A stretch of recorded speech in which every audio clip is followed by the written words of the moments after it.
విద్యార్థి ఉద్యమం తర్వాత అంతగా కదిలించినటువంటి అంశం ఏంటి మిమ్మల్ని?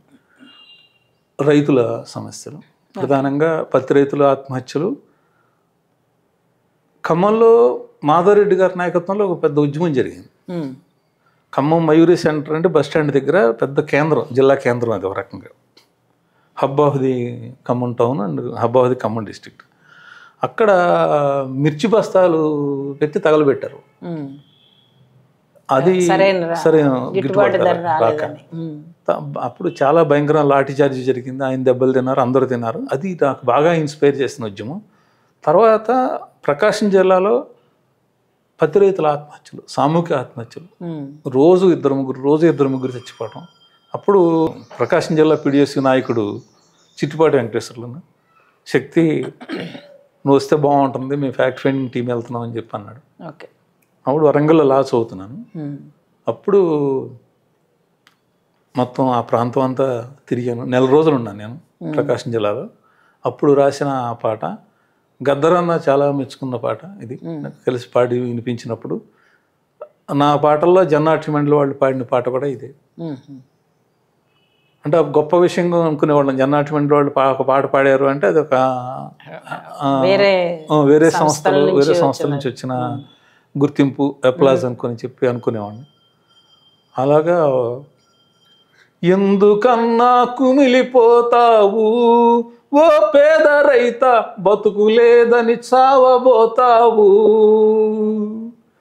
తెల్ల పూల పత్తి చేలు నల్లగా మాడిపోయే, ఇరగగాసే చేలో నేడు పరిగ తప్ప లేకపోయే, ఎండిపోయిన చేను చూసావా ఓ పేద రైత, గుండె పగిలి కుమిలి ఏడ్చావా, ఎందుకన్నా కుమిలిపోతావు ఓ పేద రైత, బతుకు లేదని చావబోతావు. పత్తి రైతుల మీద అలా రాశాను. ఇప్పుడు అంటే ఇంకా రైతాంగ సమస్యల మీద రాసిన పాటలు ఏమన్నా ఉన్నాయా? రైతుల మీద ఒక పాట రాశాను. అది యాక్చువల్గా నాగన్న బాగా దాన్ని పాడేవాడు. నాగన్న అద్భుతమైన కంజుగొంతు. అది నేను ఎప్పుడు ప్రయత్నం చేసేవాడిని కాదు. నాగన్నే దానికి బాణీ కట్టి పాడాడు. ఓహో రైతన్న ఓహో రైతన్న, నేలనే ఏలాలి లేవరా రైతన్న, మోట పాటలు పాడి తాము తోడి, నాగటెడ్లు కట్టి నేలరా పాడి, నాగెటి చాళ్లల్లో నడుమంచి విత్తంగా, తొలకరి జల్లుల్లో మొలకలే మొలవంగా, ఉయ్యాల పాటల్లో ఊహల్ల తేలుతూ ఉప్పొంగి నీ మనసు గొబ్బెమ్మలాడగా, ఓహో రైతన్న ఓహో రైతన్న, నేలనే ఏలాలి లేవరా రైతన్న.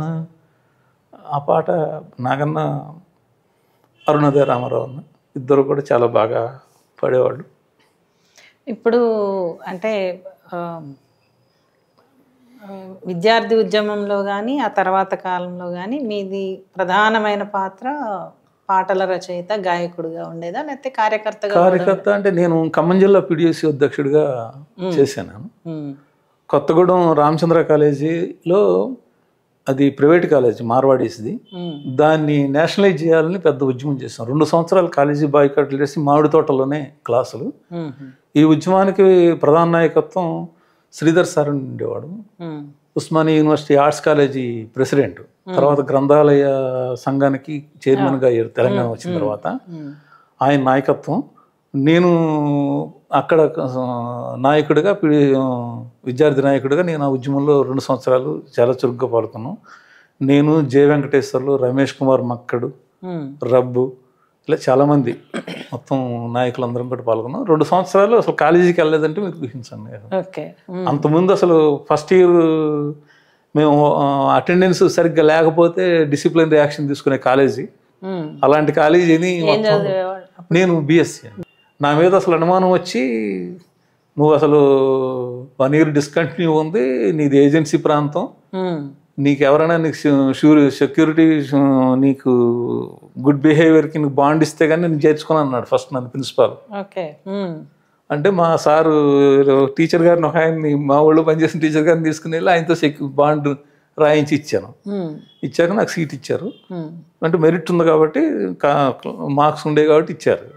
అయినా నా మీద డౌట్ తోటి చేసుకున్నారు. ఆఖరికి ఫస్ట్ ఇయర్ అయిపోయిన తర్వాత సెకండ్ ఇయర్తో అన్నాడు నన్ను, ఎరా నువ్వు నేను అనుకున్నది పని చేసావరా, నువ్వు నాశనం చేసేసావు మా కాలేజీ డిసిప్లిన్ని అని చెప్పి తిట్టాడు. తిడితే అదేంటి సార్ గవర్నమెంట్ చేయమని చెప్పి కదా మేము అడుగుతున్నది అని చెప్పి గవర్నమెంట్ చేయాలని చెప్పి చేసాం.